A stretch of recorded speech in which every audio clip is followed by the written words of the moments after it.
the today's fourth day of ATAL FDP program. I welcome Professor Vasant Matsagar from IIT Delhi.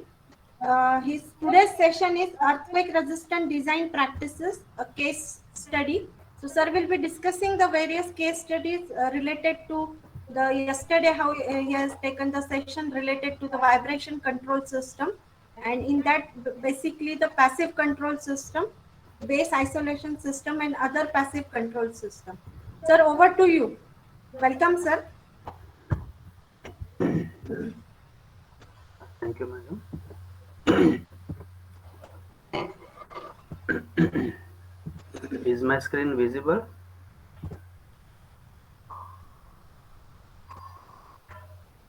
Yes, sir. Okay. Good morning once again to all. Today in this faculty development program on earthquake resistant design and construction practices, my focus will be on construction practice. Now, in the construction practice, though there are number of base isolated structures that IIT Delhi has got involved in constructing, uh, it may not be possible due to the time constraint to cover all of them. So I have picked up one out of these different projects on base isolation to talk about the construction practices as a case study.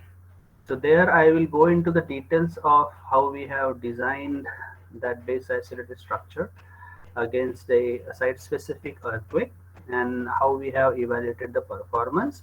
And then next I will focus completely on the construction method.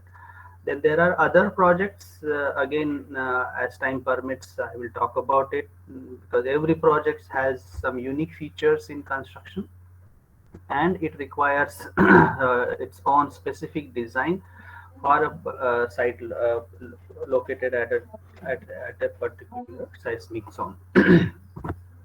So my presentation will be distributed in this manner. I will again quickly put base isolation in a right perspective within the structural vibration control, and then focus on the base isolation technology, which in yesterday's class I have skipped. I didn't talk about base isolation technology as part of the dynamic or vibration response control. Then I will talk about the modeling of base isolation system, which are also called anti-seismic devices. Then as part of the case study, I will focus on the most advanced base isolation system, double curvature or concave friction pendulum system, and then completely focus on the construction details. So I'm also glad to note that yesterday some architect faculty members have shown their keen interest in this technology.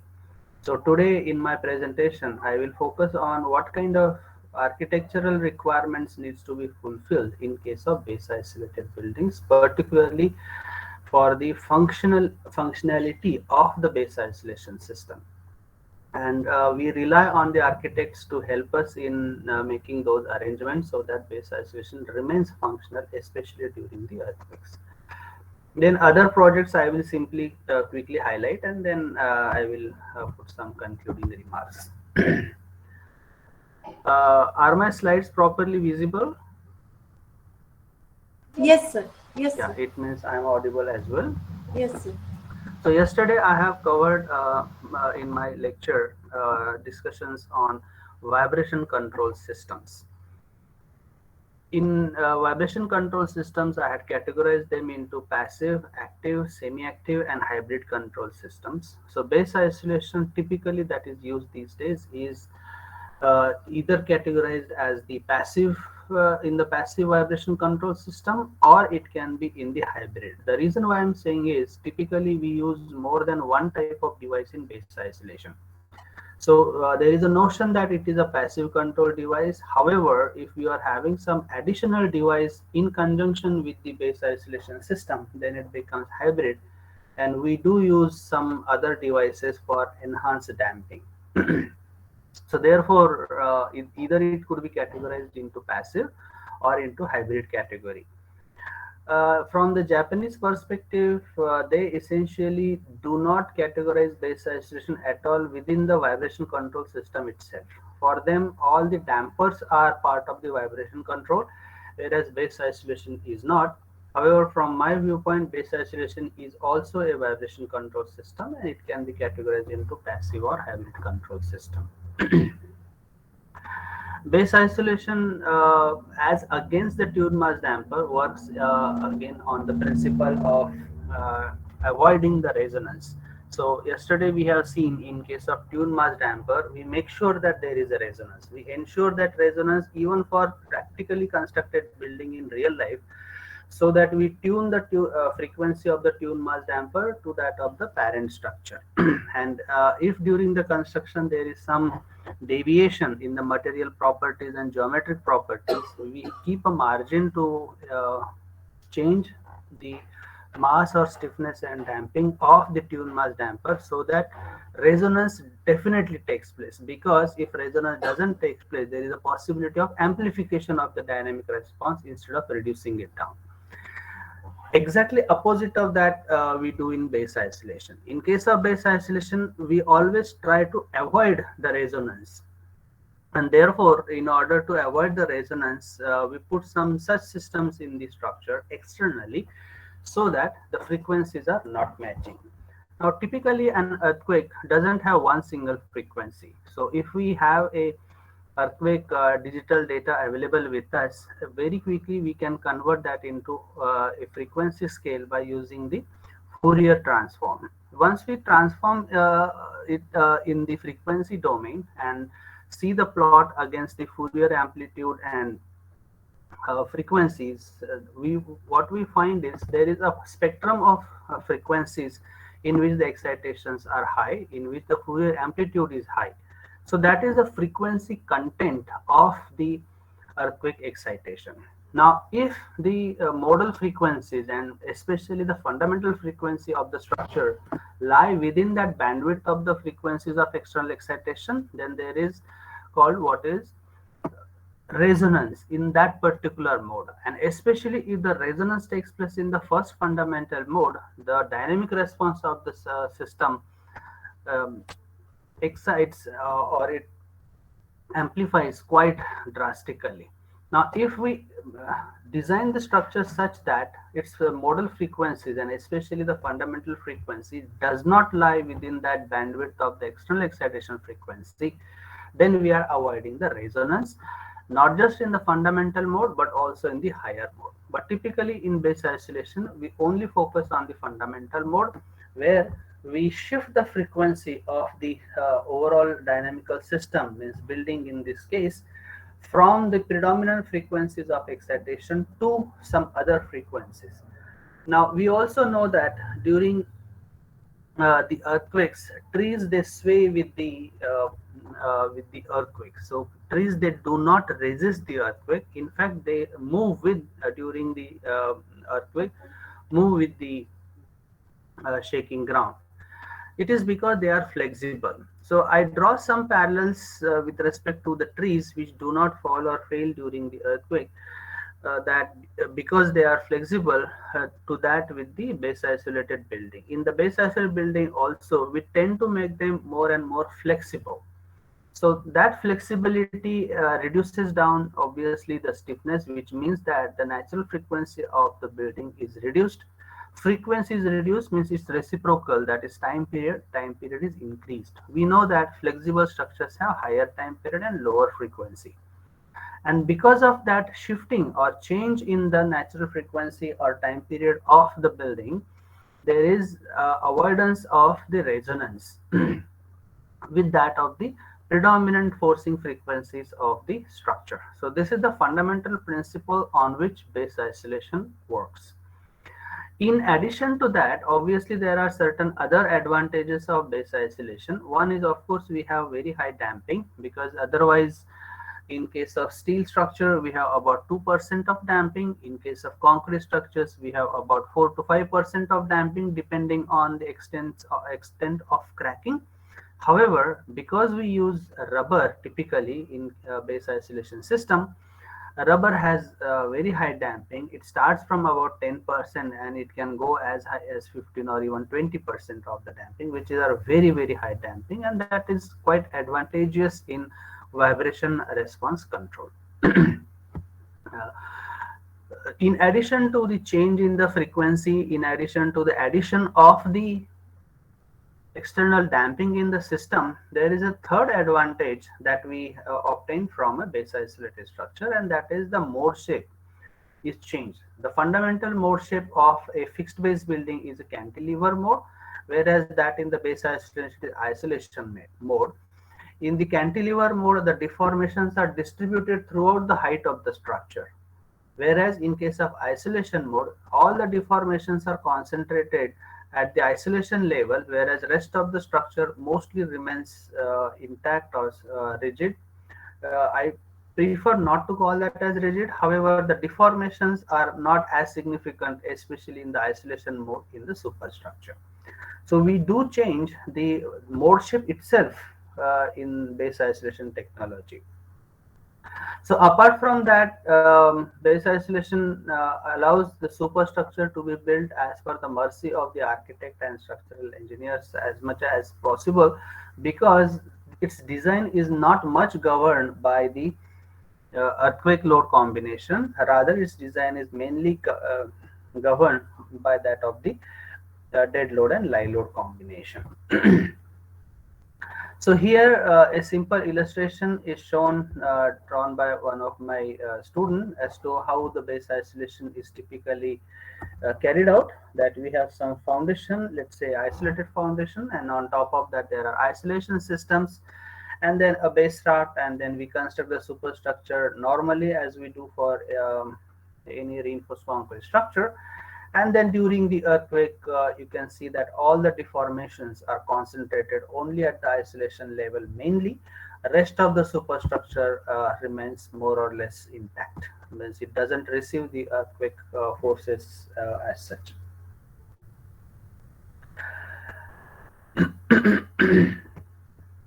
Now, if we see on the response spectrum as to what exactly happens due to the addition of this flexible layer. So this is the acceleration response spectrum. It doesn't matter whether it's smoothened or not. So on the acceleration spectrum, whether we talk about the base shear on the y-axis or spectral acceleration, again doesn't matter. Typically for low-rise to mid-rise buildings, the time periods lie within this range. For example, if it is a 5-story building, which is reinforced concrete conventional structure, then we know that the time period is somewhere around zero point 0.5 seconds. So zero point 0.5 seconds is somewhere here. It attracts a lot of seismic base shear during the earthquakes. It means the spectral ordinates are very, very high. The same 5-story building, if we base isolate it, and for example, if we wanted to have an isolation time period of 2 seconds, then 2 seconds will be somewhere here, and corresponding to 2 seconds, we can find that the seismic base shear attracted by that base isolated buildings is very, very low. So this is that elongation of the time period from low time periods to high time periods in the base isolation. This also conveys a message to us that when there is a stiff structure, it attracts a lot of seismic forces. But if we make the structure flexible, with the flexibility, increasing flexibility, there is increase in the time period, reduction in the frequency, and it attracts lesser of the seismic forces. It means the seismic load combination does probably not remain a governing criteria for the design. Rather, other load combinations such as dead load, live load becomes governing. Now, it is our choice as a designer as to how much this period elongation we would like to have. So more the period elongation, lesser the seismic forces that it will have, but obviously at the cost of increase in the displacement. As you can see in this plot, when we have the increase in the time period, it means the structure is becoming more and more flexible.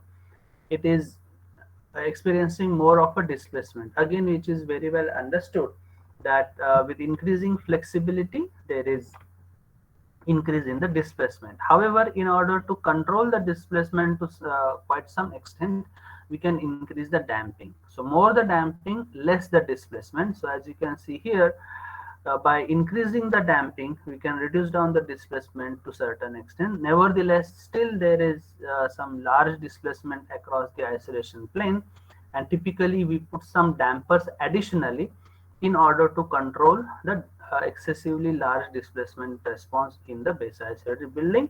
And therefore, in the beginning of today's class, I have said, though base isolation systems are categorized into passive control system, in most practical cases, they are actually hybrid control systems. So we have some additional dampers used in order to control the excessively large displacements across the isolation plane.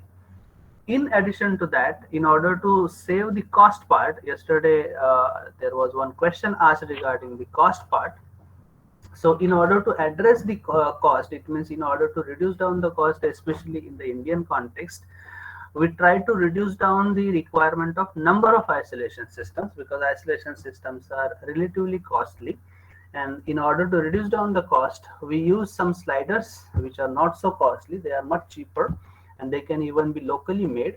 So we use the combination of isolation systems along with the sliders. So that also makes the isolation system, instead of being passive in the vibration control category, it becomes a hybrid control. In doing so, again we increase the damping, but now that damping, instead of coming from the viscosity of some fluid, if it is a fluid viscous damper, now from the slider it is the friction isolation. So there are different categories of the isolation systems, as I have just now said. Elastomeric isolation systems, which are based mainly on the rubber, whereas there are others which are sliders, as you can see here, sliding isolation systems. The disadvantage of the pure sliding isolation system is they do not have restoring. Means once a structure moves to a new position and if the earthquake is over, it will remain where it is, because there is no force applied on the structure to bring it back to its original position. But if they are used in combination with the rubber, then in that case, rubber has a tendency to come back to its original unstretched position after the force is removed. So therefore, this combination works out very well. Otherwise, if it is only isolation system with friction based surfaces, in that case, restoring is obtained by the geometry. And this is yet another very popular base isolation system based on sliding friction, where there is a concavity and the structure rests on this articulated slider. And during the earthquake ground motion, uh, it oscillates on this concave surface, and after the earthquake is over, it finds the location where its potential energy is minimum, and thereby it comes down to the original position. So restoring is achieved by using this concave surface. More the concavity means lesser the radius of curvature, more the restoring capability, but lesser the isolation effect. If this is more of flat in nature, then isolation effectiveness is quite higher, but then restoring capability is reduced. So there has to be a compromise made between the two. So we optimize the curvature of this friction pendulum system in such a manner that we have striken a good optimum geometry, such that isolation is also effective, as well as restoration is also effective. Apart from these systems, there are certain other systems which are used in different kinds of structures. Some of them are very popular in the nuclear industry, such as the EDF, electric difference system, which also has the elastomeric system in conjunction with the sliding. So as you can see here, there are elastomeric system here, and there are some sliding parts in here, and they are used in the nuclear industry for base isolation. Amongst all these, the most popular isolation system used worldwide is the lead rubber bearing. So it will be interesting to understand the journey that this bearing has gone through while developing into the current state. So earlier, there used to be only rubber used underneath the building for the purpose of base isolation. But obviously, we know that if the rubber has large weight put on top of it, then rubber has a tendency to bulge out, and in the process of bulging out, it ruptures. So in order to prevent rupturing of the rubber, some steel reinforcement plates were inserted in between the rubber, such that the horizontal flexibility is not affected, because if you put the horizontal plates horizontal, then in the horizontal displacement they do not play any role. But when you have the normal load, when you have the vertical load coming from the building, then they do not allow the bulging of the rubber in the lateral direction. So that is how it helped in preventing rupture of the rubber.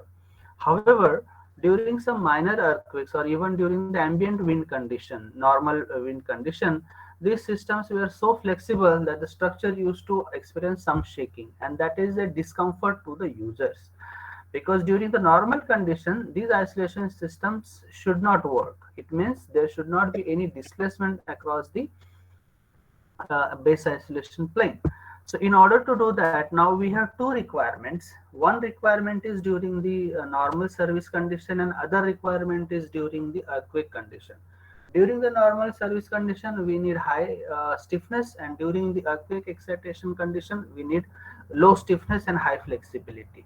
So these two dual requirements were clubbed together in the lead rubber bearing system by insertion of a lead core or a lead column. So you can see this this is the lead here. A lead column is inserted, and its diameter is designed in such a manner that during the small tremors, very low intensity earthquakes, it doesn't break. It has a high stiffness as compared to the surrounding rubber. However, once the particular threshold of intensity of earthquake excitation is reached, the force exceeds the capacity of this lead and the lead ruptures. Means it just simply breaks.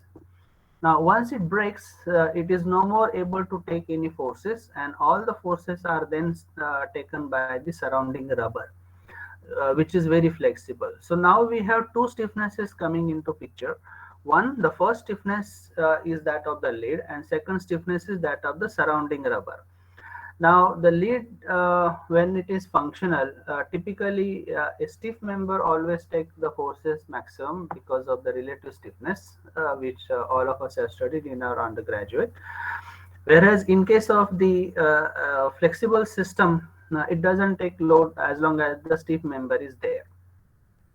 Once that stiff member is broken, then the responsibility of carrying all the forces is with the rubber, with its reduced stiffness, and thereby we have clearly two phases or two zones of functioning of the lead rubber bearing: stiff part and the flexible part. Flexible part corresponds to isolation and stiff part does not.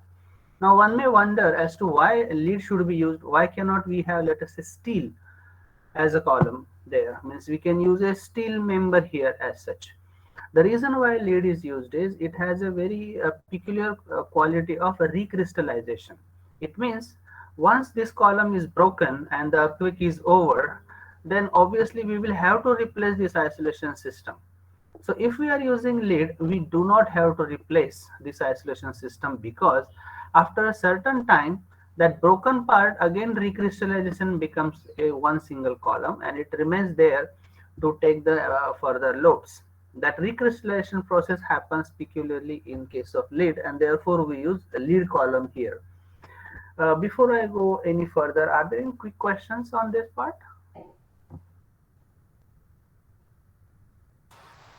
If you have any questions, please ask or type in the chat box also. We will discuss it later on. Any questions, please? Sir, continue, please. Yeah. The other popular system which I have explained is the friction pendulum system, as you can see here, and it is protected from any dirt or any debris to fall in, so that this surface remains protected, and there is a sliding takes place on top of this. So essentially all this isolation system, as their name itself suggests, that they isolate the building at its base from the shaking ground, and thereby as compared to the fixed base building, the forces that they experience are very low, almost minimal, depending on how much is the isolation being achieved. So if we have almost flat surface, we get almost 100% isolation. If it is more of a curvature, then we get lesser of the isolation. So this illustration shows that it is comparable with that the building is floating in the air, almost floating in the air, and that is the function that these isolation systems are required to provide. If you are not able to float them, it means they are more closer, or means their functionality is comparable with that of the fixed base building, which are the conventional building experiencing large seismic forces, and we need to design for those large seismic forces. However, if we isolate it, then we do not need to design this for the seismic forces, and therefore the base isolation is also called the aseismic design technology.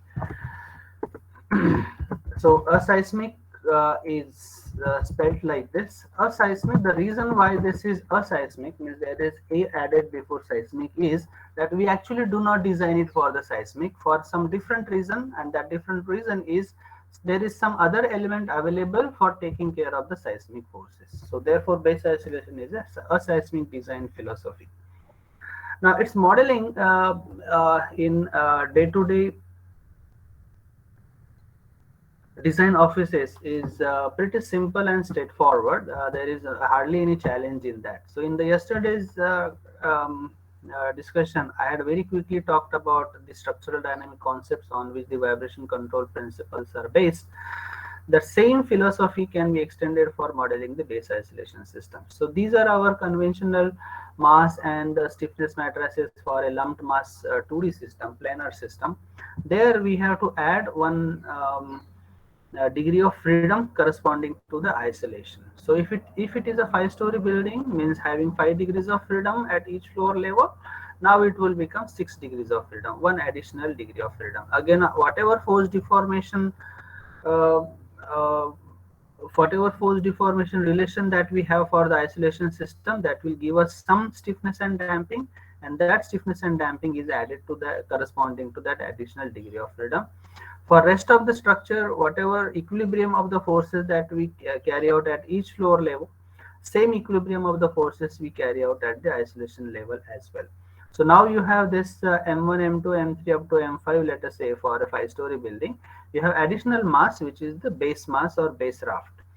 Now corresponding to that base mass, there is one additional degree of freedom, and that obviously comes in picture here in our governing differential equation. So if you see in case of the fixed base building, if we have these matrices, now you have additional degree of freedom added. So here xs is the fixed base displacement, velocity and acceleration vectors, and in addition to that now we have additional degree of freedom corresponding to isolation, which is the isolation degree of freedom xb at the base mass level, which is shown here. And corresponding to the isolation degree of freedom, this is the velocity and this is the acceleration, and mass times acceleration is the inertial force developed at the base mass level. However, please note that now the mass matrix as well as the stiffness and damping matrix, they become coupled, because rest of the superstructure is actually resting on the base mass.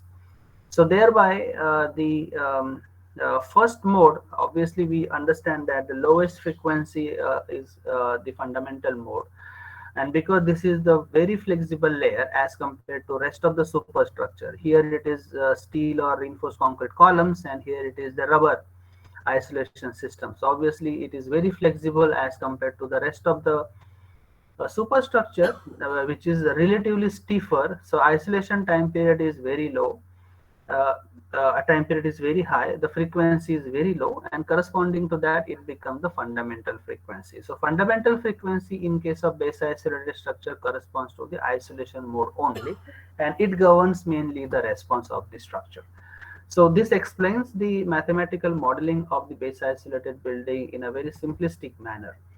Now here, in order to model the isolation system force deformation behavior, obviously it depends on what kind of isolation system is being used. And as I have shown in the previous slides, there are a number of isolation systems available to be used in the practical purposes. Again, modeling of them, these isolation systems in the buildings or bridges or whichever base isolation structure that we are talking about is really not so challenging. We have to add the force deformation behavior either directly in these mass, stiffness and damping matrices, or we can have one additional term corresponding to the force in the isolation system. For example, if it is a conventional laminated rubber bearing, the force in the isolation system is the summation of the isolation stiffness multiplied by the bearing displacement plus the damping in the isolation systems multiplied by the velocity. Similarly, if it is a lead core system, which we have just now talked about, you have some hysteretic component of the displacement, and thereby you have some nonlinearity in your forces, and that can be added in the total force deformation equation for the lead core rubber system. Similarly, we can have the high damping rubber system or even the sliding isolation system, for which we can write the force equation depending on what is the displacement across the isolation plane. If it is a pure friction system, it simply depends on the coefficient of friction multiplied by the total weight normal to the plane of the friction. However, if in addition to that, if we have some restoring put in, for example, here there is a restoring spring, so that restoring spring multiplied by the isolation displacement needs to be added in the force developed in the isolation system. Now, in this case, obviously, if it is a curvature here, there is no spring as such. Then where from this Kb is calculated? So this Kb is a representative of the concavity that we provide in the isolation system. As we have said, if it is more flat, then it has less tendency of coming back to its original position. It means equivalent stiffness is lesser.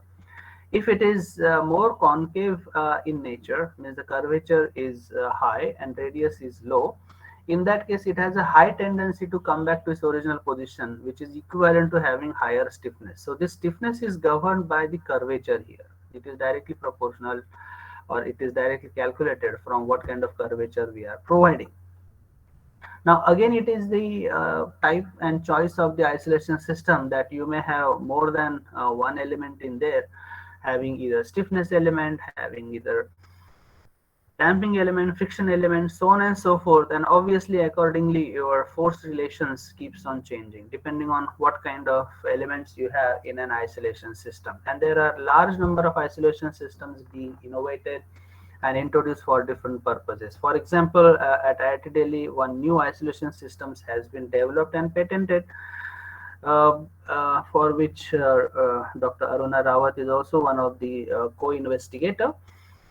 In that system, it is a rolling system. It is not similar to what we have seen in the earlier cases, that of the elastomeric bearings or sliding isolation system. So sliding friction is relatively higher as compared to the rolling friction. So in this system, it is a rolling friction which is being used, and thereby its effectiveness is relatively higher as compared to that of the sliding isolation system. Its modeling is again not so challenging, and it is available in one of the references of Dr. Rawat. So after discussing about the different kinds of isolation systems and how to model them and how to find out the responses by using the mathematical or numerical modeling, the next part comes towards the actual practical implementation. So it starts with the dialogue with the architects of the building as to how the architects would like to have the entire building developed or planned, and then where the isolation system should be put. Uh, there is an option available to decide the location of the isolator in consultation with the architect at different levels. Of course, again, to certain limitation or to certain extent, but the isolation need not necessarily be at the foundation level. It can be at some top level as well. Whatever part of the structure above the isolation, that remains protected, but at the same time the forces induced on this substructure also are reduced in the isolation. So isolation, when it was started in the beginning from the Imperial College, Professor Milne has thought that if we construct the building on a layer of sand, then earthquake effects can be reduced down. So they actually constructed a building on sand layer, and they really found that during one of the earthquakes, that building performed relatively well. But of course, it was a crude technology. They isolated the whole building from the shaking ground by using a layer of sand. So now, instead of using a layer of sand, what we use is the isolation system. That separation can be done at the ground level or somewhere above as well. Also, if it is a framed structure, we can very easily incorporate the isolation system within the columns. Whereas if it is a masonry structure, then we have to provide the isolation system all across the periphery of that masonry walls. So there are some advantages and disadvantages of putting an isolation layer at a particular level. Again, we need not to necessarily go into all these fine details as such, but the message that we take from this or inferences that we make is it is a choice of the architect and structural designer together as to where to put the isolation system for the best advantage for a given structure. Now, I talked about the hybrid control in base isolation system, where we also use a combination of the elastomeric rubber bearings and the sliding isolation system, because the sliding systems are relatively much cheaper as compared to the elastomeric bearings. Now, while putting these isolators in a structure and deciding the layout as to which type of isolator is used at which location, yet another consideration that needs to give is given is that there is a torsional coupling typically which occurs in case of, especially in case of base isolated building, they being very flexible as compared to the fixed base building. Obviously, for mid-rise to tall buildings, we know that the torsional mode of vibration is typically in the lower modes of vibration of the structure. Sometimes it is even the first mode of vibration, the torsional mode. Now, if we are making the base isolated structure flexible using the base isolation, the torsional mode may become either fundamental or lower mode. And in that case, it is advisable to avoid torsion in the structure by trying to meet the center of resistance and center of mass. So center of resistance is basically the resultant of the restoring forces across the isolation plane, and center of mass is how the masses are acting and where the resultant inertial force because of the mass is acting. Now the distance between them is the lever arm, and that is one of the forces multiplied by the lever arm is the torsional force that acts at that level. So especially if we talk about the isolation layer, there could be mismatching in the center of mass, as you can see here, and center of rigidity or center of resistance. By putting the isolators with their stiffnesses in a particular manner, there is a possibility that practically we are almost matching the center of mass Cm and center of resistance or rigidity Cr as much as possible. Again, it is not necessary that they must match or they should be very close to each other, because the forces developed due to the torsional mode of vibrations are still not so high. However, there is an option now available that we can make arrangement of this anti-seismic device which are base isolation systems in such a manner that the torsional response is diminished. Modeling this torsional behavior of the base isolated structures is again not so challenging. We have our conventional equilibrium equations written for the 2D structure, which is first row here. If we have it for the other direction, let's say in addition to the x direction, we also have written that for y direction, then it is the second row. And then we have the third degree of freedom, which is in the torsional mode, which is the third row. So you can see that you can write the equations of equilibrium in these directions. However, please note that they are coupled to it, they are connected or they are interacting with each other. So that coupling happens to the coupled stiffness and damping matrix. Though damping matrix is not explicitly shown here, but even if we are taking the mass and stiffness proportional damping, the damping matrix will also become coupled because the stiffness matrix is coupled. So this displacement at whichever floor that we are talking about, whether the isolation floor or the superstructure floor, the displacement in the x direction, y direction, and the theta direction, which means in the torsional directions, they are coupled to each other. And we solve this coupled differential equation in time domain to determine the forces or to determine the displacement in the uh, two horizontal directions and in the torsional directions, and consequently what are the forces developed in the system. Now that we can do without the isolation systems and with the isolation systems. So this equation is for the fixed base condition when there is no isolation systems in place, and this is when there is an isolation system in place. So now I have said that there are two approaches of incorporating the force deformation behavior of the isolation systems in the equilibrium equations. One is you can modify your mass, damping, and stiffness matrices directly by using the dynamic characteristics of the isolation system. The second approach is you add additional force matrix corresponding to the, I should say, force vector corresponding to the isolation system. Both ways are absolutely fine. However, in this case, you also need to have a certain force corresponding to the torsional or the rotational degree of freedom. Now, in addition to that, in order to control the excessively large deformations in the structure, we do use dampers. And again, it is a choice of a designer which kind of damper to be used. The most preferred choice these days is uh, to use the fluid viscous damper in conjunction with the base isolation system. So if we talk about an individual building having the base isolation system, it may have more or less three types of devices. One is the lead core rubber bearing or elastomeric bearing. Second are the slider in order to reduce down the cost of the isolation.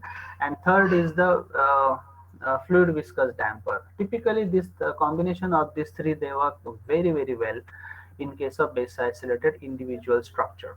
However, we have also carried out some investigation that in a populous city location, there is a possibility that we can improve the performance of adjoining structures by simply connecting them with some dampers like this. And if we do that, the response of the structure which is either not base isolated or even base isolated, it improves quite significantly. Also, for the existing structure, if there is some important equipment to be protected from the earthquake, where it is not possible to base isolate the entire structure, there is a possibility that localized base isolation can also be carried out. For example, if there is a control station and that control station is to be protected, or if there is a data center or there is a communication center being developed, that entire section can be base isolated from the floor now. Now, this floor experiences some excitation during the earthquake. However, this floor, because it has been isolated, now it doesn't experience that shaking as much as this floor experiences. So these kind of systems are also available, and they are being used for protecting these sensitive equipment from the earthquake. So this part covers the fundamentals of the base isolation systems and how they are developed, what kind of isolation systems, how they are modeled. Now I will switch on to the practical implementation of base isolation, especially in the Indian context. Before going that, again, are there any questions for me on whatever I have discussed so far in last about 50 minutes or so?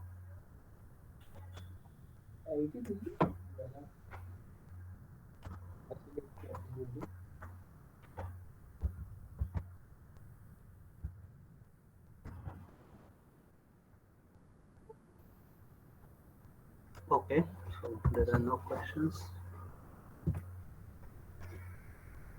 Okay, as I have said, there are a number of base isolated buildings being designed and constructed in India in consultation with IIT Delhi. Out of those different buildings, as a case study, I have taken one to talk about how the construction of this building mainly has been carried out. Of course, design is at its place, and we have carried out the design as well. So I will focus more on the construction and less on the design part. I have already discussed quite a bit about the design of the base isolation system. So this is a base isolated building which is now fully functional in Noida, in the National Capital Territory of Delhi. So here, when we started our journey, the client wanted that the building should be usable during and after the earthquake. So it was designed for immediate occupancy, not for the operational level, but immediate occupancy. Typically, operation level we use for the hospital buildings. So that time we developed this concept that can we use the isolation system at some location which is below the ground level in the basement, or we should have somewhere at the top. And those deliberations kept on taking, but by that time we found out as to what are the advantages of using isolation systems in a structure. For example, if we talk about some secondary installations like liquid storage tanks or the internal either equipment or the contents of the building, how they are protected. So what you will observe here is, if this is the conventional building and this is the base isolated building with isolation systems installed here, how the internal content are protected, how the tank is protected, and how the whole deformations are concentrated only at this level, and the rest of the building, which I have said earlier, that it oscillates mainly in the rigid mode, whereas the conventional structure, it vibrates in its fundamental mode in a cantilever manner. It means all the deformations are distributed from the bottom to top of the structures, whereas in this case, in case of base isolated, all the deformations are concentrated at the isolation level. So this animation will help us understand that comparison between the behavior of the conventional fixed base building vis-a-vis the behavior of the base isolated building, and how the contents are protected.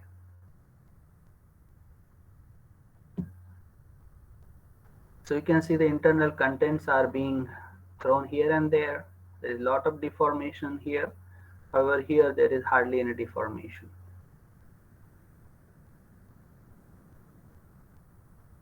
In this case, the users are not even feeling the earthquake, and all the deformations are at the isolation level. And you can see this is a sliding system which is now in play.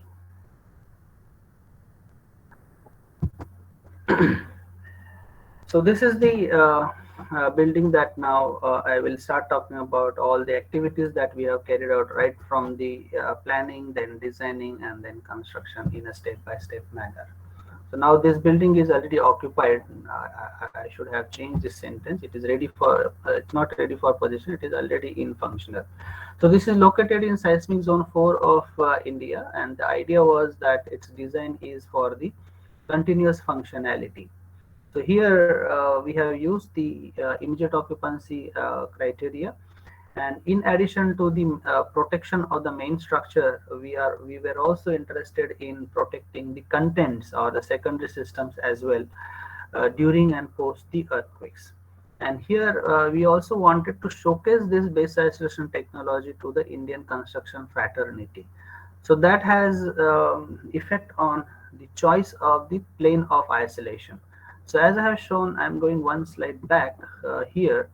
Initially, we thought of putting the isolation at the basement level, but because we wanted to showcase this technology to the Indian construction fraternity, we have decided that the isolator should be directly visible to the visitors here.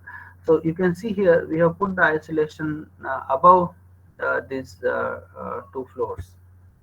So isolation here is put above the first or the ground above the ground floor. There are few floors below this. So this is the plan and elevation of the building. What you see here are the columns underneath. Uh, we have put the isolation system. This is the sectional elevation. The total height of the building is about 26.3 meters, and the plan dimensions are about 27.7 by 10.5 meters. In this case, below every column we have put the isolator, the sliding double curvature or double concave system.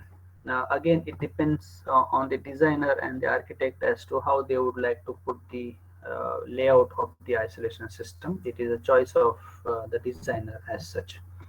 So these are some photographs of that base isolated building during the construction, and you can see the isolator is put in here.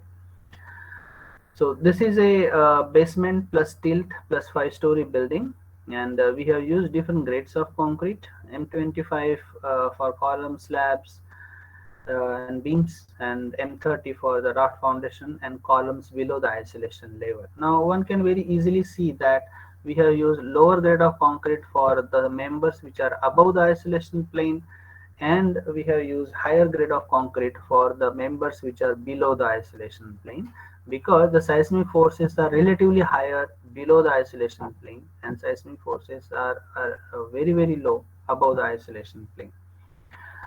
Fe 500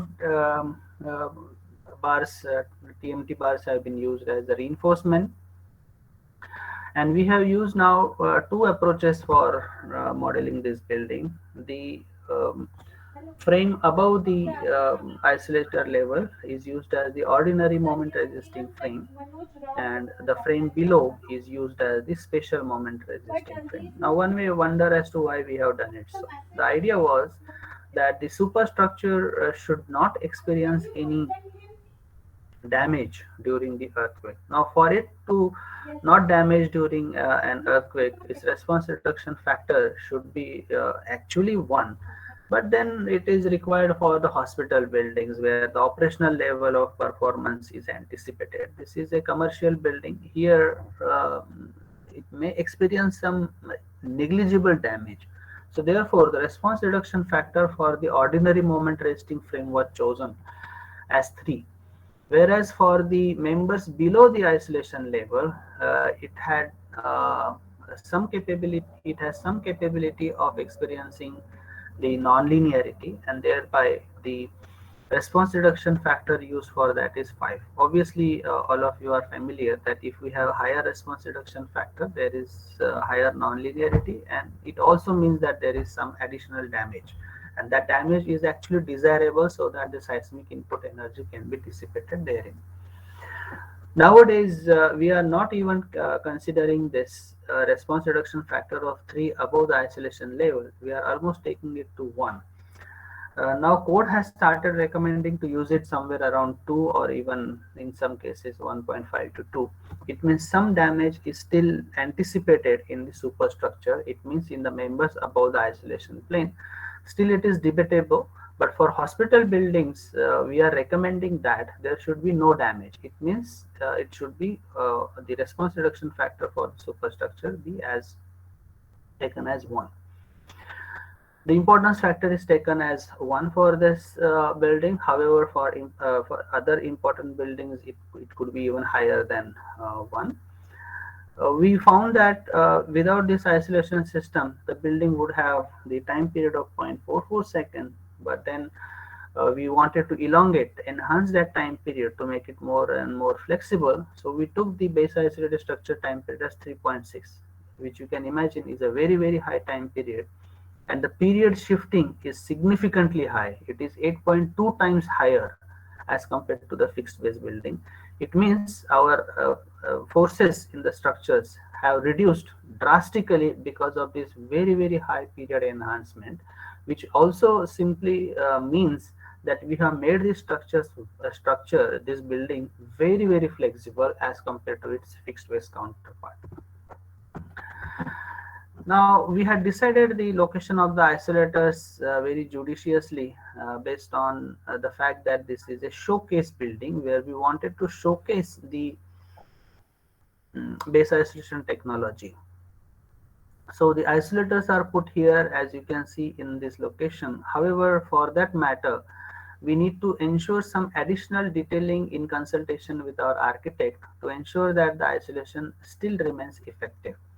Now you can imagine that there is a staircase well here, there is a lift well here, and if the staircase well or the lift well, if they are not isolated, they will not allow this building to move, particularly at the isolation level. So in order for the base isolated building to function, this superstructure part should be able to move here, and there should be no restriction coming either from the left lift well or from the staircase, or for that matter from any other thing. There should be a clear gap here, and the superstructure should be able to move freely. In order to ensure that, we have provided, our architect has provided some special detailing at these locations, and I would like to showcase some of these detailings with a closer look.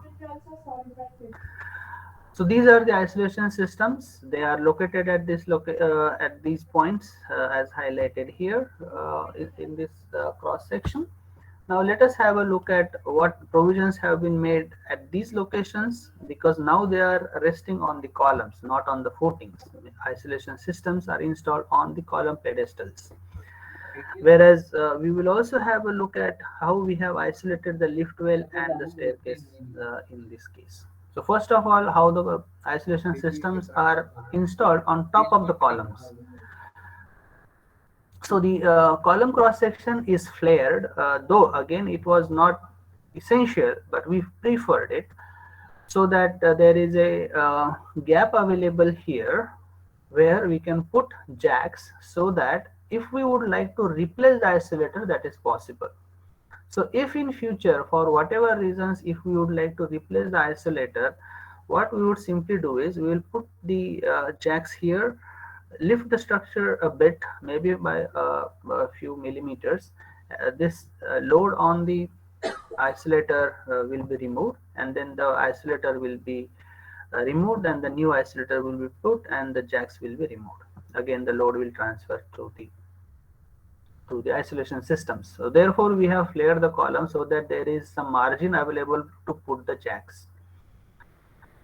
If we have, we would have used the elastomeric isolation systems, then the requirement for accommodating the isolator on this plan above the column locations is little larger.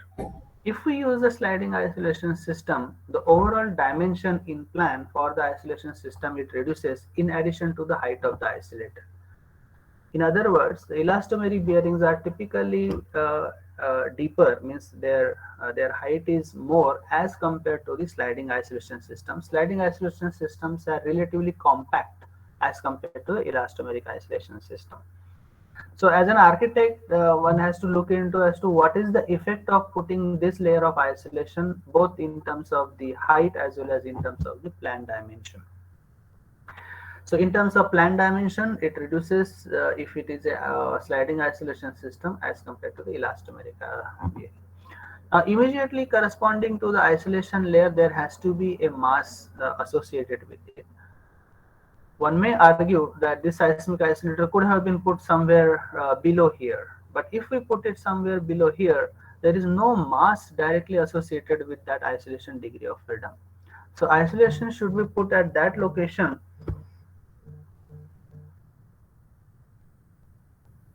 where the mass corresponding to the isolation is as close as possible. Now, in order to do so, in addition what we have done is we have provided this isolator capital. So because of that, this portion has become almost rigid. It doesn't experience much of deformation, and thereby this base mass becomes associated with the isolation degree of freedom. So these are some important changes that we have requested our architect to incorporate in order to make the seismic isolation system more and more effective. However, the lift pit or the staircase well might have obstructed the functioning of the isolator. Please imagine if I restrict the movement between these two layers, the isolation becomes defunct. It cannot work because there will be no deformations or displacement across the isolation plane. So the staircase well or the lift well would have obstructed that movement. So in order to prevent that, we have hung the wall of the lift shaft. So it is hung by uh, putting a air gap all surrounding the lift well as well as at its bottom. In case when it is relatively heavier, even some isolators or some slider systems are advisable here. We explored that option, but then we felt that it is not necessary in this case because it's not a very heavy weight here. So you can see that the lift well is completely separated from the rest of the structure as such. So these are the fine details at the column pedestal and how the isolator is put, how we have flared the column at the top to make it seem like a capital, and then how the jack locations have been put together. Okay. Now, in order to carry out the analysis and design of the base isolator system, there are different approaches available. Uh, when this building was being designed, the Indian code was not in existence. Now there is a draft of the Indian code available, which again have provisions more or less similar to what are there in the international standards, and we have used the international standards while designing this base isolated building in Noida. So there are different procedures such as the static analysis or dynamic analysis, including the response spectrum and time history analysis, and most specifically for the base structure, the equivalent lateral force procedure. This equivalent lateral force procedure is not so different from the seismic coefficient method (SCM) that almost all of you would be familiar with, already recommended in the Indian Standard Code 1893/1893. It is somewhat similar, however, that seismic coefficient method needs some tweaking, needs some modification if we are interested in using it for the base isolated structure. So that tweaking or that modification in the seismic coefficient method can be seen in the equivalent lateral force or ELF procedure. It is already recommended in the draft code of Indian standard.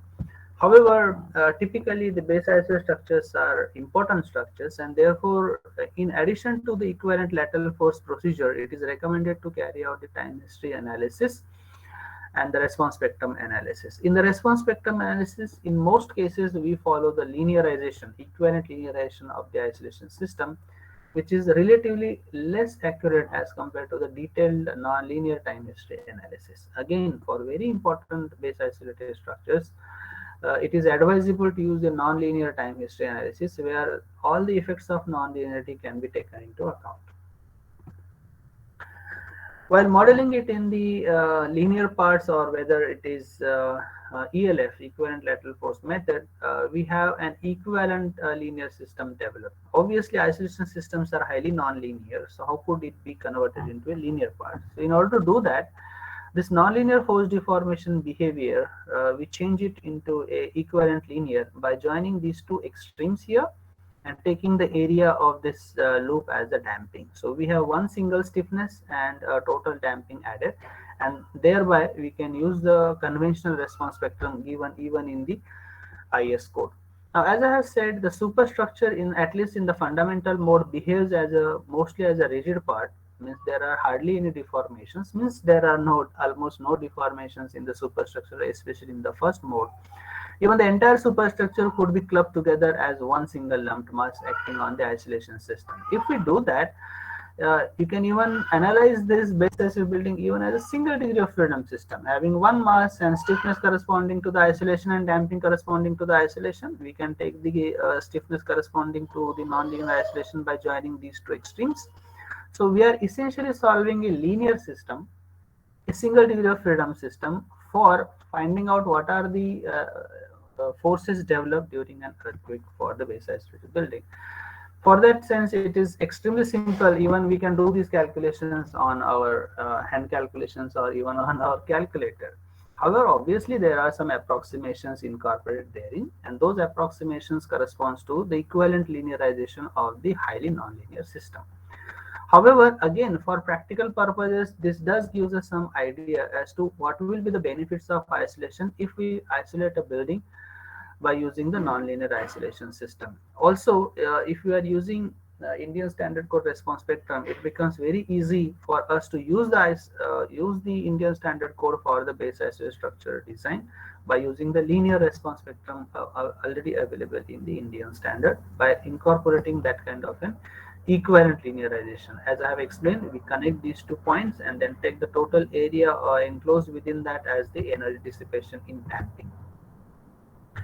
Time history method, again, whatever we have studied in structural dynamics, we carry out the time history analysis. For time history analysis, one needs the um, uh, digital time history of the earthquake excitation. And if we are designing a building, then in that case, we use some spectrum recommended by the code. So we have to develop some good number of time histories which are spectrum compatible for a given site. So those will be site specific response spectrum, and then from that site specific response spectrum, we develop the spectrum compatible earthquake time history.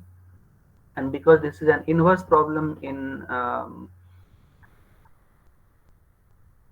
developing the synthetic earthquake ground time histories, you get number of such time histories, and we use those number of time histories to find out the response of the base isolated building, and then to see what are the forces developed and whether we are able to achieve the effectiveness of the isolation or not by using the detailed nonlinear time history analysis. So that nonlinear time history analysis has been carried out for this base isolated building when it was being analyzed and designed in the located in Noida. Now, while designing that base isolated building, we were exploring which code we should adopt. So we have certain options. For example, this is the design flowchart for the building standard law from Japan. So there, if it is a very low rise building, it doesn't require as such detailed calculations. Even some normal specifications can be used. As I have shown in the previous slide, even single degree freedom approximation is good enough because contributions from the higher modes is not there. However, if the building height is more than 60 meters, then yes, some detailed analysis is required, either by response spectrum or by the time history analysis. If it is really high, tall a building, and it is an important building, then time history analysis is recommended by the Japanese code. Now we wanted to check as to how this behavior of this double curvature or double concave friction pendulum system is, and how we will be able to model it. Equivalent linearization of this system would be very approximate, because this isolation system, which we called as DCFPS, double curvature or double concave friction pendulum system, you can see that there are a number of stiffness changes even if we approximate it. Yeah.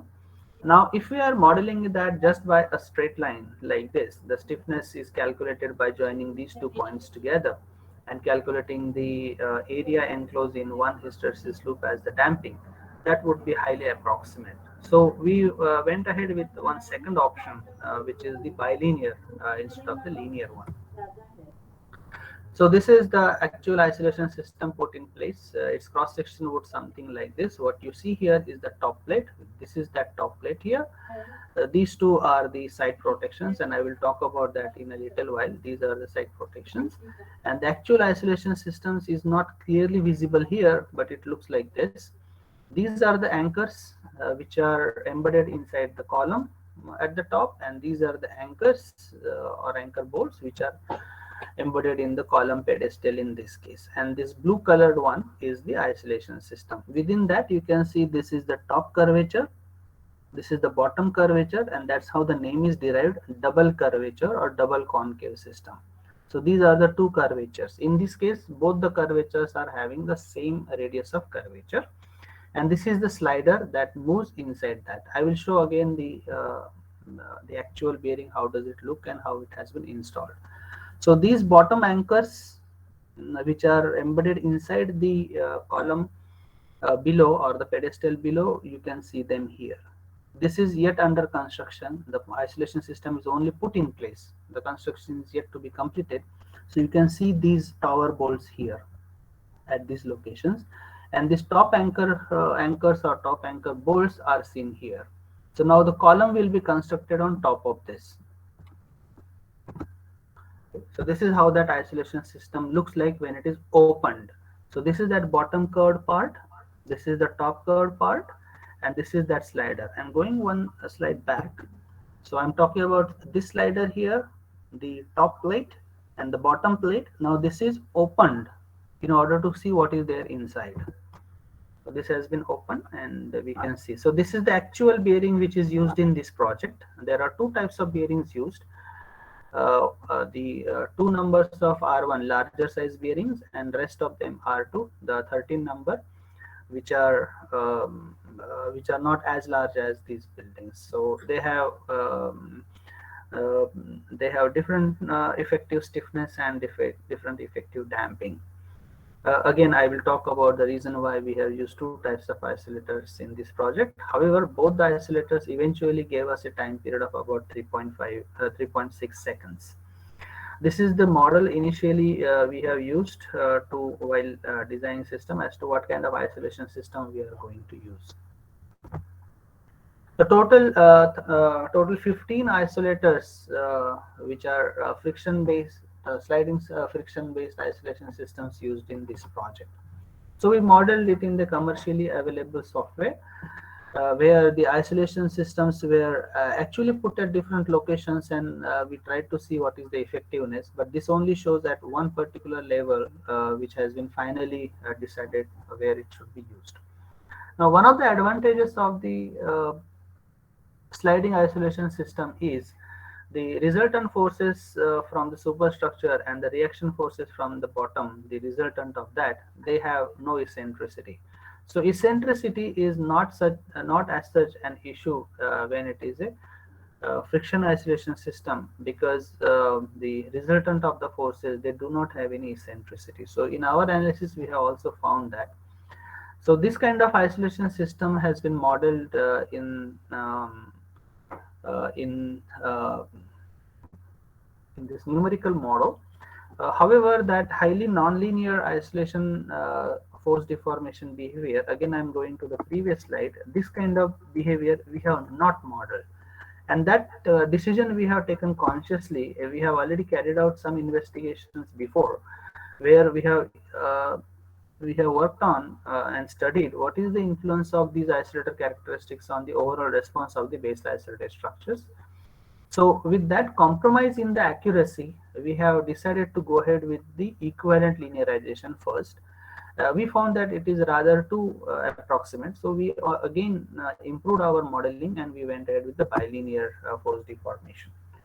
So this force deformation loop for the isolation system which has been used in this project, you can see first we tried with the effective stiffness that gives us some preliminary sizing of the members, including that of the isolation system. After that we have actually used a bilinear system. So you can see even in the yesterday's class I talked about. So this is the rigid or elastic part. There is hardly any deformations across this, only there is increase in the force because this corresponds to the stick mode in the isolation system. And then there is some slip mode. So sliding actually starts here. So this is stick phase, this is sliding phase. So this is that bilinear force deformation behavior. This can be very easily modeled in any commercial software available and most popularly used in Indian context as well. So the first equivalent linearization, this even we can do in our hand calculations just to see the primary sizing, how it is arriving at. And then once we decide that primary sizing by using the equivalent linearization of the stiffness and damping, then we can actually use the bilinear for real modeling in the software. Obviously, the highly nonlinear behavior can also be modeled, but it takes some time, and typically in the construction projects time is important, so thereby this bilinear modeling is still acceptable. The effect of that approximation by converting the highly nonlinear isolation systems into the equivalent linear or bilinear systems has been studied, and it was found that the high frequency response cannot be captured if we are using the equivalent linearization. However, all the advantages of base isolation, such as the period shift or the frequency reduction, can be very easily seen, as well as the response reduction in terms of the Fourier amplitude can be very clearly seen. In case of base isolated structure, especially the pendulum system, the Fourier amplitude has reduced from almost 8 to almost 1.2. So there is a substantial reduction in case of the friction pendulum systems, whether it is single curvature or double curvature, by using the base isolation. So we developed number of time histories. We scale them to match with the spectrum given in the Indian Standard Code, and we have made some scaled spectrum compatible earthquake ground motion to be able to carry out the nonlinear time history analysis. Okay. And we conducted number of such time history analysis by having number of synthetic earthquake generated, which are site specific spectrum compatible earthquake ground motions for the seismic zone 4 site located in Noida in Delhi. And for that time the IS 1893 was recommending maximum credible earthquake and the design basis earthquake. So we have converted the spectrums into the time histories and scale them and use those for conducting the nonlinear time history analysis of the structure.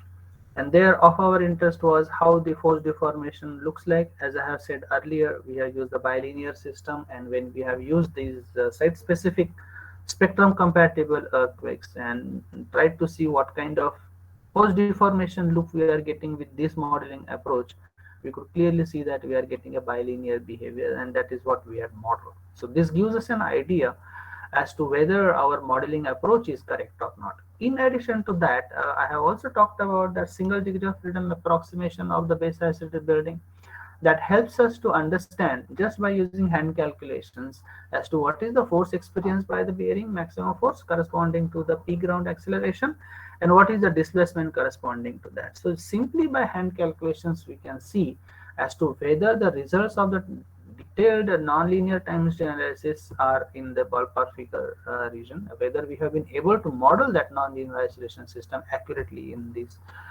case or not.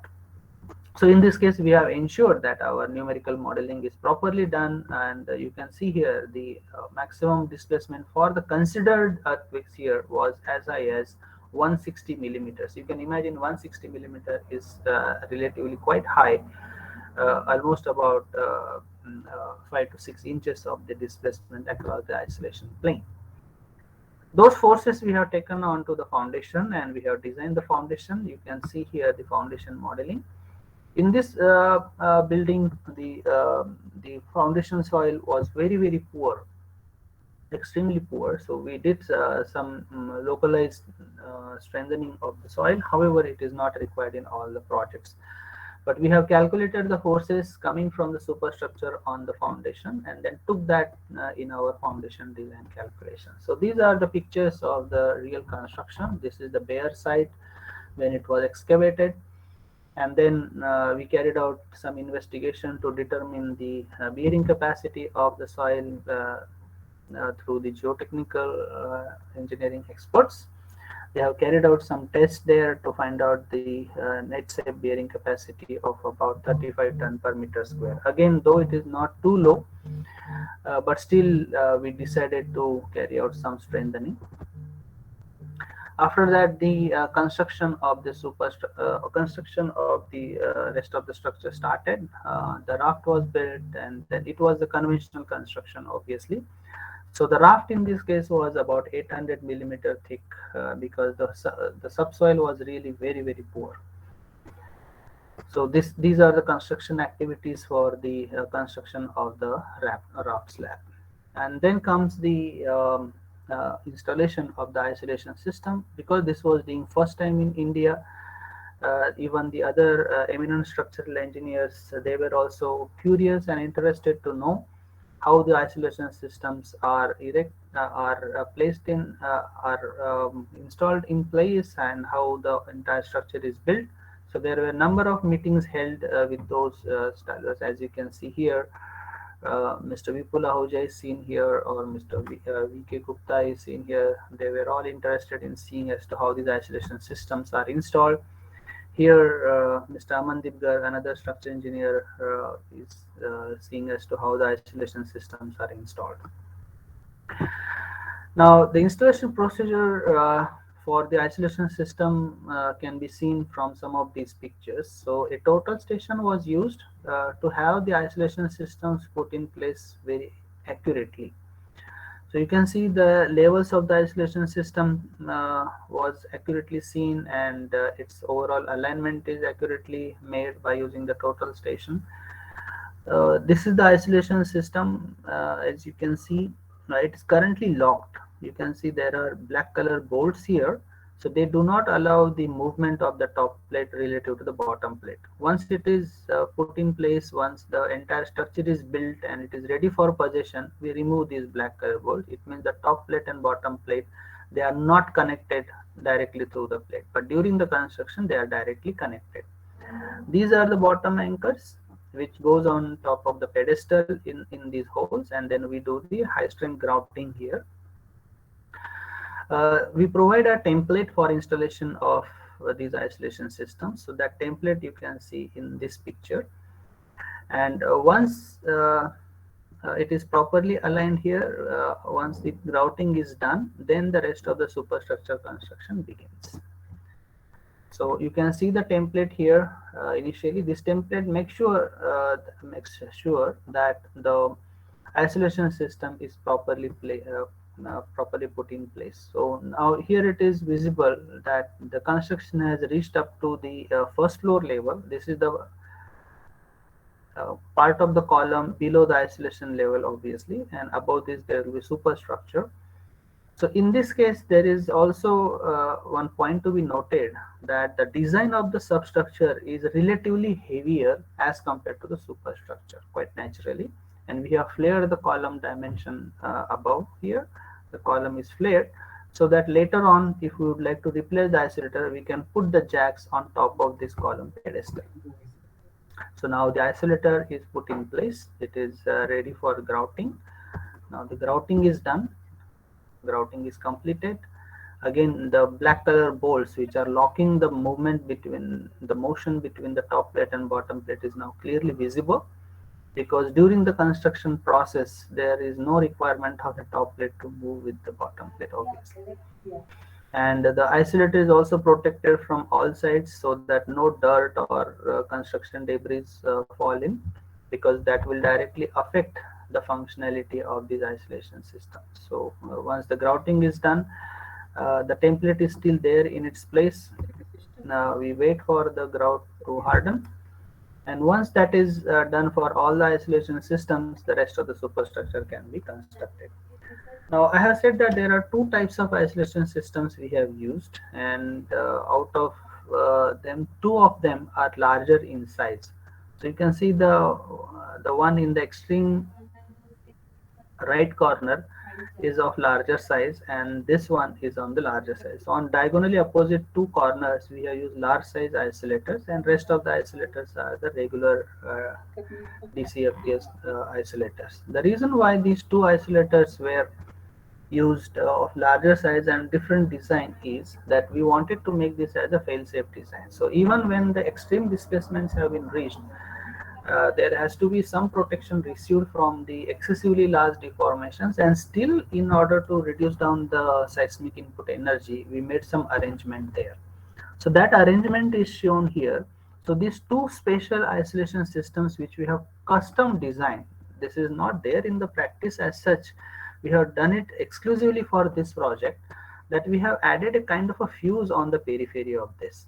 So the beauty of this fuse is when the extreme deformations are experienced at the isolation level, they help in dissipating the energy. When the extreme deformation happens, they hit the plate here, and in that hitting process there is yielding and there is energy dissipation.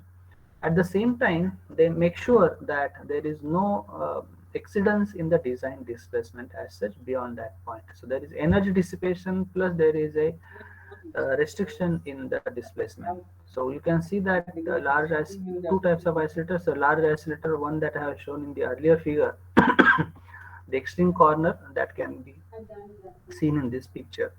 But what additionally we can see in this picture is a clear isolation of the substructure from the superstructure. So you can see a large gap between the superstructure and substructure.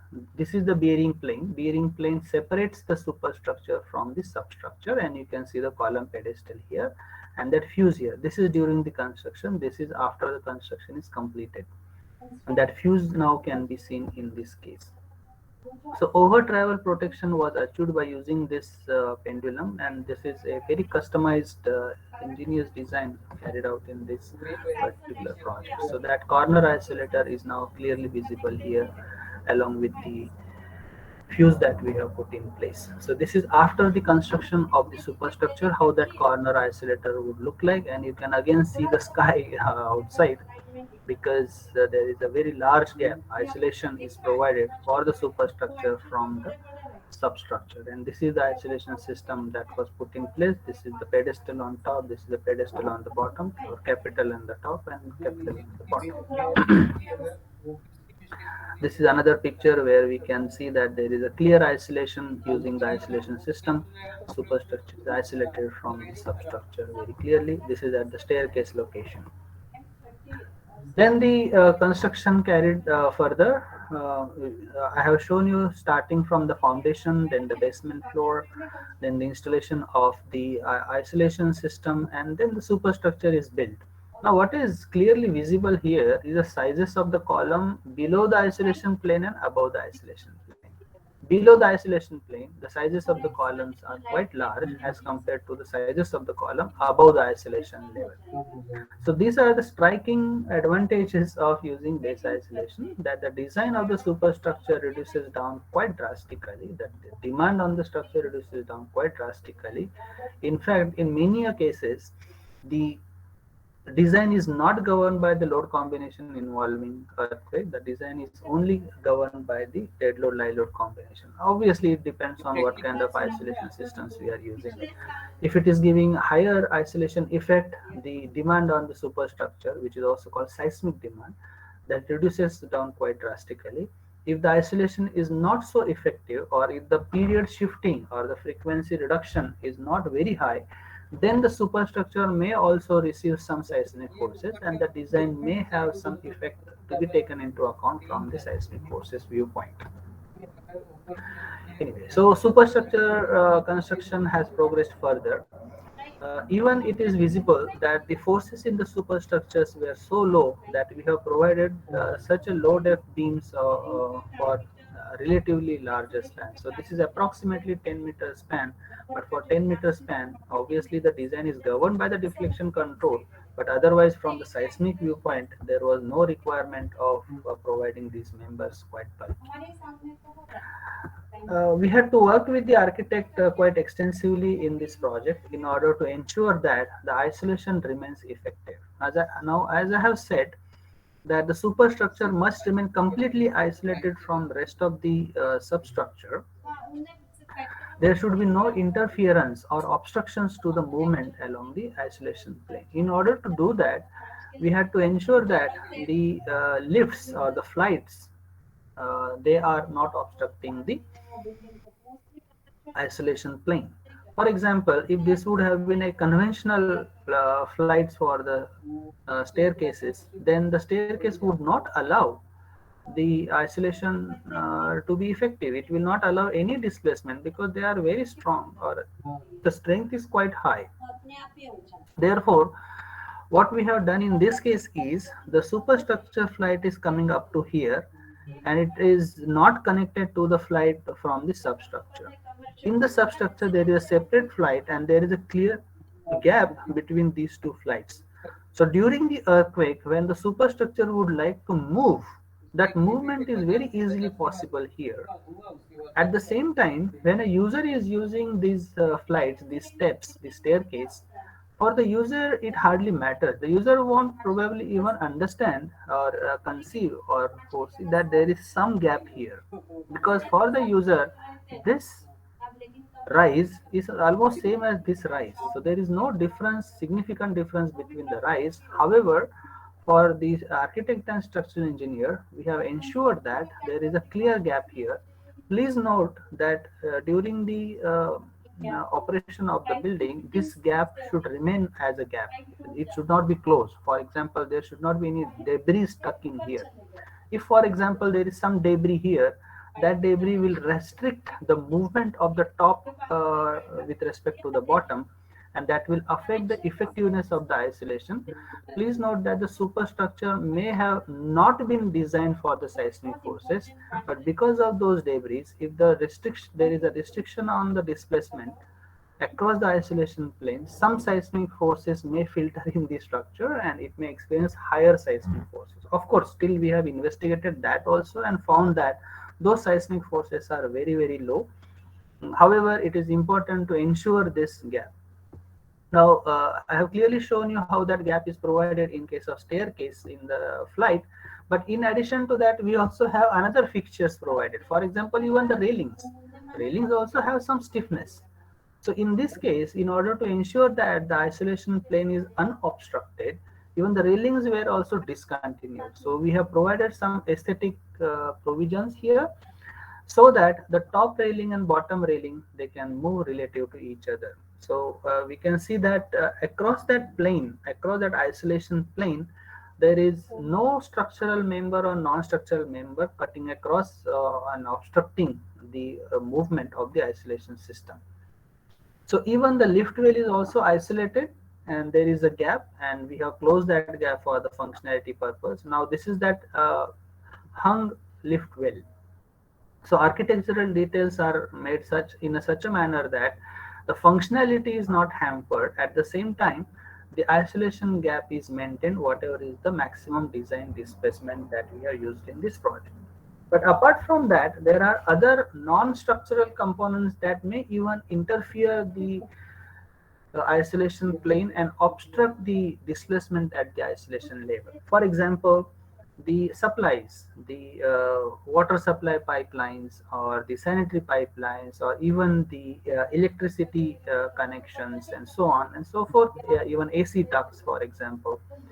So in those cases, we have provided them with such a simple arrangement that even when the top part is relatively moving to the bottom part, they are not obstructing the displacement.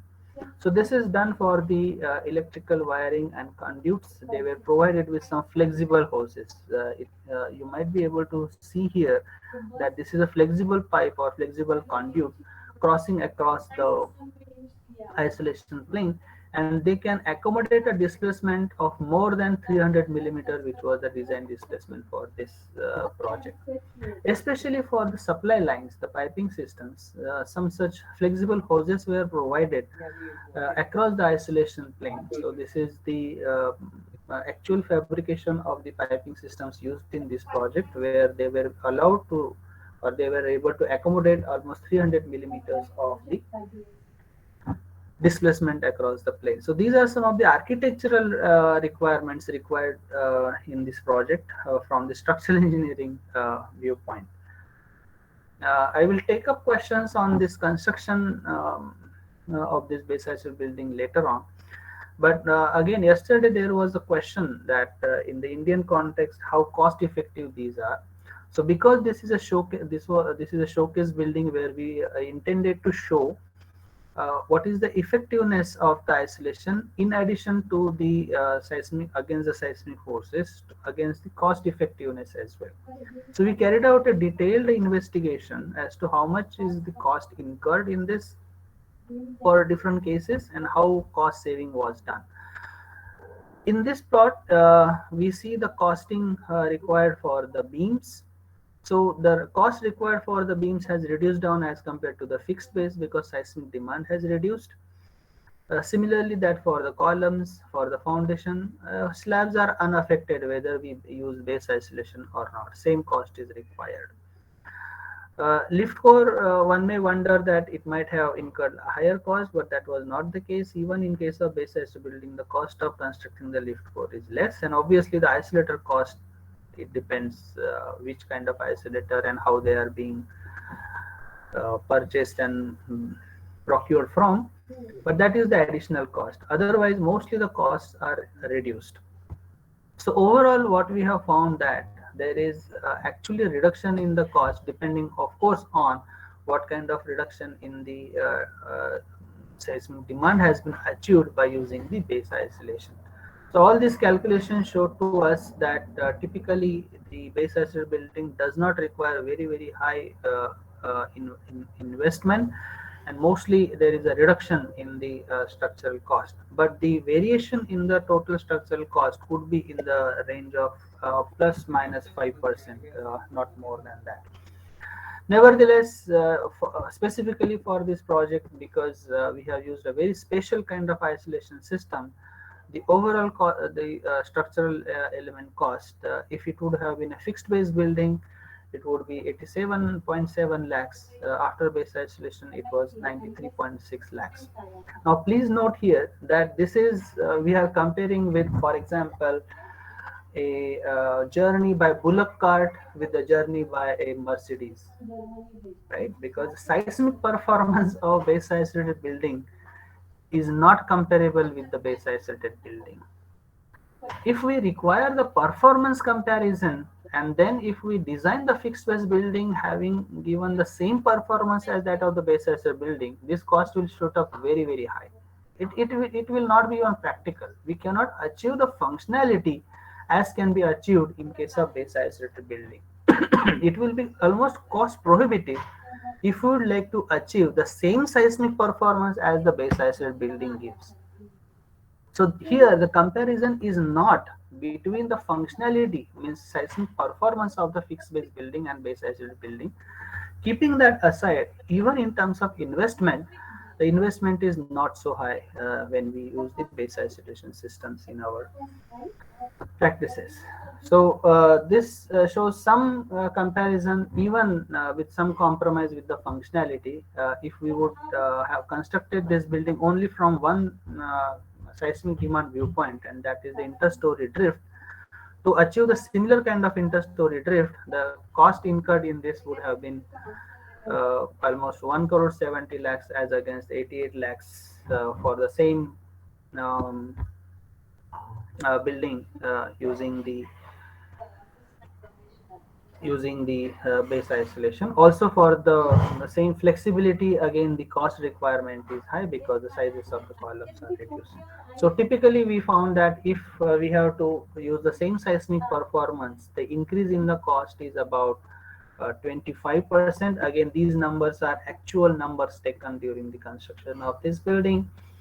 If we wanted to have the similar flexibility in the system, then there is reduction in the cost for the fixed base. But overall, the benefit cost ratio of the base isolated building or the fixed base building comes around about 2.5 as per the FEMA guidelines. So mostly I have talked about the effectiveness of the base isolation by using the double curvature friction pendulum system in this project. This is the first project successfully completed by using the double concave or double curvature friction pendulum systems in India. Most of these things I have already talked about. Uh, Dr. Gupta, may I quickly talk about the other projects, or I should finish? Is my time over?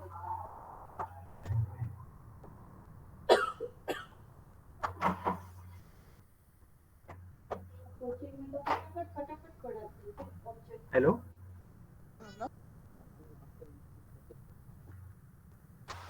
Shall I take questions now, or I can talk about some other projects very quickly? Sir, there is one question Okay. from Isha Verma.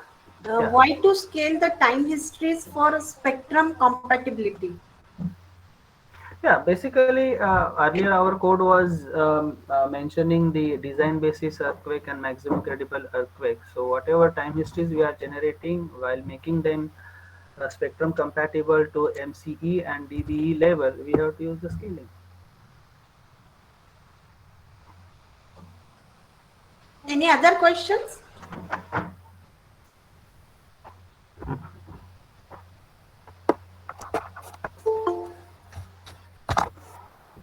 Sir, you can continue, sir.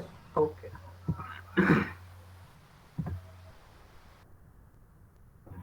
All right. So apart from this one project where IIT Delhi has extended its services, there are other base isolated building projects where IIT Delhi has extended its services, and I have a similar kind of a presentation to give how those buildings were constructed right from scratch, right from the modeling, analysis, design, and then actual construction.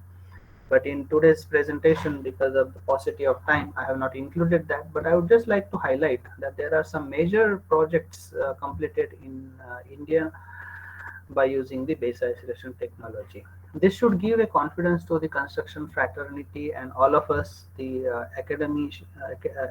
in the academia, that we are in a position to indigenously design and build these kind of structures. So this is yet another major project completed using base isolation technology in Delhi. It is a 750 bed hospital building in Dwarka. There are a number of blocks here. Out of that, these four blocks I have mentioned. This is two basement floors, then ground, and then 5 to 8 storied buildings. And the overall built-up area uh, in this project is about 1 lakh 52 meters square. In this building, there are about 440 base isolation systems used. The base isolation systems were imported, and IIT Delhi was involved in the design of this hospital building. Though we recommended a continuous functionality, means operational level performance of this building, there is some compromise made, and even the immediate occupancy criteria was also followed in this building. These are the architectural views of the building, the elevation, how does it look like, and most of these blocks are base isolated. And this is one picture I have taken during the construction of this base isolated Dwarka Hospital building project. Though installation of the isolation systems, their erection, their alignment, etc., was carried out more or less on the similar manner as I have shown in my other project case, in the case study. So this project is already completed. Another project which has been completed in consultation with IIT Delhi was in the state of Bihar. As we know, it is the highly seismic prone region in India in zone 4 and 5. So there are some pockets which are in zone 5 because the Nepal border is across the Bihar state, and we know that in Nepal there are a number of earthquakes experienced because of some active faults. So this is a strategically important building that IIT Delhi has involved in this design. This is strategically important because in addition to having the police headquarters for the entire Bihar state, it also has a state disaster management office here. So obviously during the disaster and after the disaster for the rescue and rehabilitation purpose, the disaster management office should remain functional. So continuous operating functionality must remain there for this building because this is a disaster management center, as well as the communication should remain uninterrupted because of the earthquake. So that operational level of seismic performance was required in this building, and that was achieved by using the base isolation systems here. Again, the details of the isolation and the construction procedure, I may be able to give a separate talk on that if required. So, in nutshell, I have talked about the number of base isolated building structures designed and built within the in India, where we have used mainly two types of isolation systems: elastomeric bearings and the sliding isolation systems, double curvature or double concave systems. Now, in this, we have not used the other viscous or other kinds of dampers, which are typically used otherwise in the other countries. However, in order to reduce down the cost of the isolation systems, in some of these projects, we have used the sliding isolation systems in conjunction with the elastomeric bearings. Whereas in case of the showcase building, we have used only the sliding isolation double curvature systems.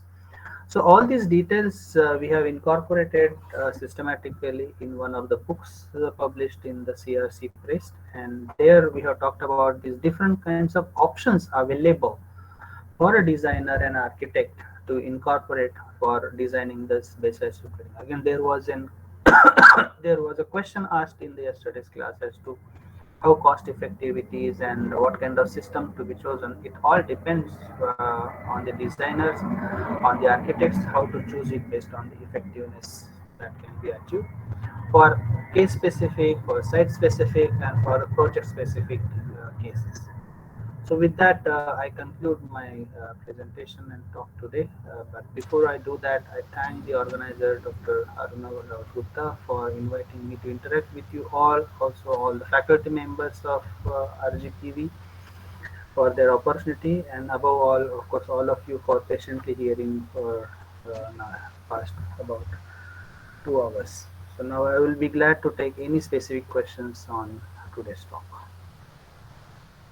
Yes, sir. Thank you very much, sir, for detailed elaboration of the construction of various case studies uh, by using the passive vibration control system like base isolation system. Thank you very much, sir. Any questions from the participants? Please ask. Hello, excuse me, are you hearing my voice, ma'am? Yes, yes, Yes, you are sir. audible. Yes, sir. Yesterday also I asked the sir question Yeah, because I'm from the architecture faculty.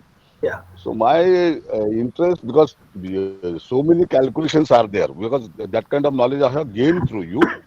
what is the seismic dampers and base isolation techniques and other techniques. But my question in my mind, if the seismic forces are allowed to travel along all the directions in terms of structural configuration, plan form, built up form, just yesterday I have also asked, I have taken the inference from the Bhunga house of the Banni village of Gujarat. That village has been saved during the earthquake. And Yes, through that, I have made the hypothesis whether it is possible or not, because I have not calculated, because we are not from the structural. So for architecture students, we can teach them the circular plan form, and what you can say is the structural configuration should be continuous from one end to another, so that yes, forces are allowed to travel along all the direction, so yes. that they can be counterbalanced. Whether it is right or wrong, just I want to ask to you. Yeah, you are absolutely right, sir. So, in case of Bonga structures, yes, because of their geometry as well as the materials used, they are Yeah. quite popular in terms of earthquake resistance.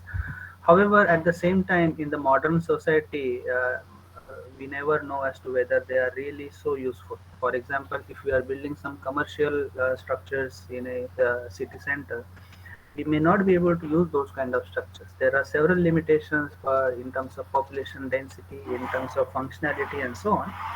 So therefore, yes, those kind of structures they perform very well during the earthquakes. However, whether they can be adopted all across, that is questionable. Because Now, it has to be verified through the laboratory, because then yeah, we, this is more the on the usability part, whether we can construct those kind of structures and use them in a city locality. So, because here Mhm. the population density is very high, so space is at Yeah, yeah. premium. So you require a lot of investment. No, I want to just because I am practicing architects as well as, Yeah. so I want to design that kind of structure for two-story residential buildings, and Yes. I will make the configuration Yes. the like a polygonal, what you can say, form and Yes. structural system, and Yeah. the column will not be straight. It should not be trapeate. It should Yeah. be arcuate order Yeah. from one end to another end. So Yeah. forces along all the directions when they are coming, they have to allow to travel. They should not be accumulated. Means Correct. damages will be less, as per my inference. Absolutely. Absolutely. You are absolutely right. That is a practical possibility. But you can imagine if you would like to have, let us say, a five-story or eight-story building. Practically, there are challenges that we cannot use those Challenges. Bunga type of structures. So my presentation Okay. was focused on these kind of multi-story. Yeah, yeah, multi-story building. Yeah, yeah, Yes. that's okay, because So, but the other those are the point that you special have buildings. mentioned, the shape of the Hmm. building and its configuration, Hmm. planned by the architect, it has a huge bearing. It has Hmm. huge influence on how it would behave during the earthquakes. So here Yeah, yeah. we had to interact and have several rounds of meetings with the architect to decide a shape. And yet another Hmm. point that you have mentioned was the multi-directional excitation during the earthquake, one part of Yeah. your question. So again, the base isolation systems are designed for two horizontal components of the earthquake. Typically, we do Hmm. not focus much on the vertical component of the earthquake. But again, it depends. Okay. If there is some project, like for example, if it is a mall which is being designed, and in the mall or in the auditoriums, there are large span beams. So there we cannot ignore the vertical component of the earthquake. So there we require all the three components of the earthquake taken into account in the design of the control system, whichever it is.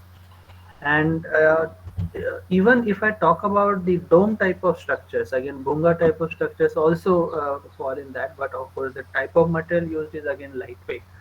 But there are Hmm. certain masonry and reinforced concrete dome structures which we have used for improving their performance during the earthquakes by using base isolation. So again, in today's presentation, I did not show that, but there are some dome type of structures, masonry dome, Yeah. where only the dome Hmm. was isolated. So we used a flexible, simple flexible layer below the dome so that the stresses in the dome are reduced down during the earthquake. So base isolation Okay. was used even for the dome kind of structures. Okay. Yeah, and there are certain bamboo type of structures Uh, where obviously base isolation or for that matter any control system is not required because okay. bamboo it is a lightweight Hmm. material. It doesn't attract as much of inertial seismic forces. So therefore, it is already through the material route, it is seismically compliant. So these Okay. kind of advanced devices are not required for bunga type of structures or bamboo type of structures. Thank you, sir. Thank you. Well, There is one more question. These isolated structure are like simply supported structures, or mm, one cannot just say that they are simply supported or fixed base. We have to see how we are modeling the isolation system where it has been put in place. As I have shown in this case, that the isolation system is modeled by using this kind of bilinear or linear behavior. Now, if I change the question, what we have done at the bottom, then at the bottom we have put the fixed base for the columns. It is because we have used a very thick raft. As you remember, the reinforced concrete raft here is 800 millimeters. So both the displacement and rotation is not allowed for the columns. So therefore, we have used the fixed base condition for the columns. And at the isolation level, it is a flexible isolation level isolation system where we have used the bilinear behavior. And the columns above that and below that, they are securely connected. As you have seen, we have used these anchor bolts for the superstructure as well as for the substructure. So there is no rotation allowed at that level. So those are the kind of connection details and how it is numerically modeled. any other questions?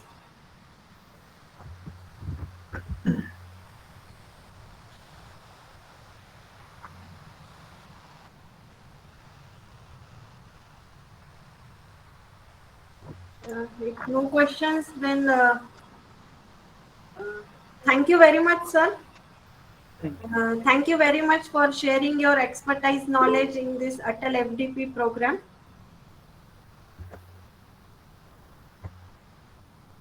Yeah, thank you very much, madam. Thank you, everybody, for your interest. Thank you, sir. Thank you.